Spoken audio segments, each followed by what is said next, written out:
Vamos falar agora de um problema cada vez mais comum que atinge os usuários de internet: o envio de textos ou de imagens com a única intenção de ferir ou constranger alguém. Estamos aqui no estúdio com um especialista em segurança da informação, o Wagner de Paula Rodrigues, que vai explicar para a gente o que fazer nesses casos. Boa tarde, Wagner. Boa tarde. Bom, esse assunto surgiu porque a Edilaine, uma telespectadora do Paraná TV, mandou um e-mail para a gente dizendo que a filha dela, de 12 anos de idade, andou recebendo aí algumas mensagens, alguns textos bem pesados pela internet. Provavelmente palavras aí ofensivas. E ela fez várias perguntas para a gente, A né, primeira Gustavo? pergunta dela é o seguinte: ela quer saber como que a pessoa sabe se ela está sendo vítima de cyberbullying, como é conhecido esse tipo de prática de ofensa pela internet. A primeira coisa que a gente tem que avaliar é que o cyberbullying ele é um conjunto de comportamento agressivo, intencional e repetitivo. E que tem um impacto direto na formação, no comportamento social, no comportamento do jovem, da criança. O acompanhamento, eu acho que ela está fazendo o papel certo como mãe. É você observar o comportamento diário do filho, da criança, para observar isso, porque muitas vezes esse comportamento vem se repetindo e só chega aos pais quando já está num grau muito mais alto. Situação crítica, né? Situação crítica. Agora, legalmente, o que ela deve fazer? Como punir essa pessoa que está enviando esse tipo de mensagem? Uma pessoa que se diz anônima. Ok. Com relação ao anonimato na internet, você não tem o anonimato puro. Todos os passos que você dá ficam rastros, ficam registros. Nas redes sociais você tem que fazer um cadastro. Não tem como você entrar numa rede social sem um cadastro. Todas as vezes que você faz um cadastro, é estabelecido ali alguns dados e que são possíveis de se encontrar o ponto de origem, fisicamente. Tecnicamente, a gente chama de endereçamento IP. Isso me leva até uma máquina física, até um ponto físico.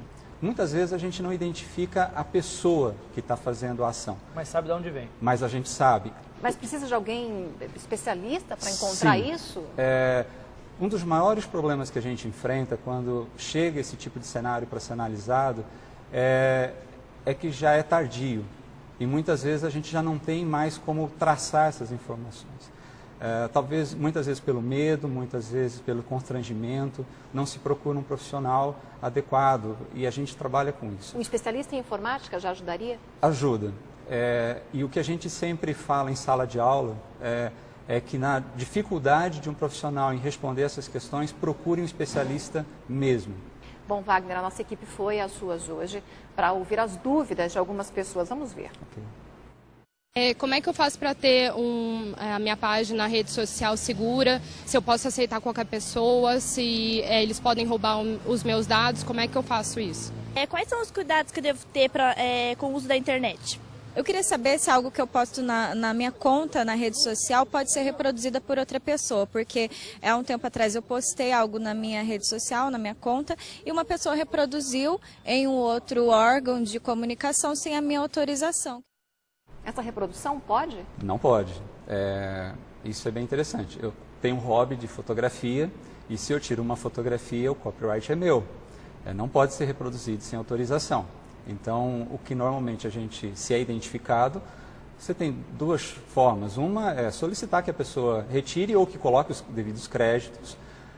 E se isso não acontecer naquele website, você entra com uma ação, sim, de perdas, de danos, por violação de propriedade. Isso é possível. Uma outra pergunta que foi feita aqui, a pessoa está dizendo sobre aceitar amigos na rede social. Muita gente envia um convite para você, quero ser seu amigo, você não conhece, mas acaba aceitando. Não é perigoso isso também? Bastante. Até porque, virtualmente falando, nada impede que eu crie um perfil falso com a tua imagem, que é pública, e me passe por você. E acontece isso? Acontece muito. Quanto mais exposição a pessoa tem, maior é o índice disso acontecer. Quais são as dicas que você daria para a pessoa ter mais segurança para circular pela internet e não ter esse tipo de problema? Bom, algumas coisas é importante se fazer. Uma delas é você se observar. Por exemplo, você procurar por teu nome na internet, identificar se o teu e-mail está sendo usado. Busca triviais já colaboram com isso. Uma outra questão que você pode tentar equacionar isso é você ter o cuidado no que você posta. Eu sei que as redes sociais, elas inundam a gente de informações, mas tem que ter um critério. Você não convida qualquer pessoa para entrar na sua casa para ver o álbum de fotografias da família. Então só que na internet as pessoas colocam isso de uma forma trivial. Tem que ter cuidado, né? Muito cuidado. O impacto é muito grande. Existe a possibilidade de transformação de uma foto.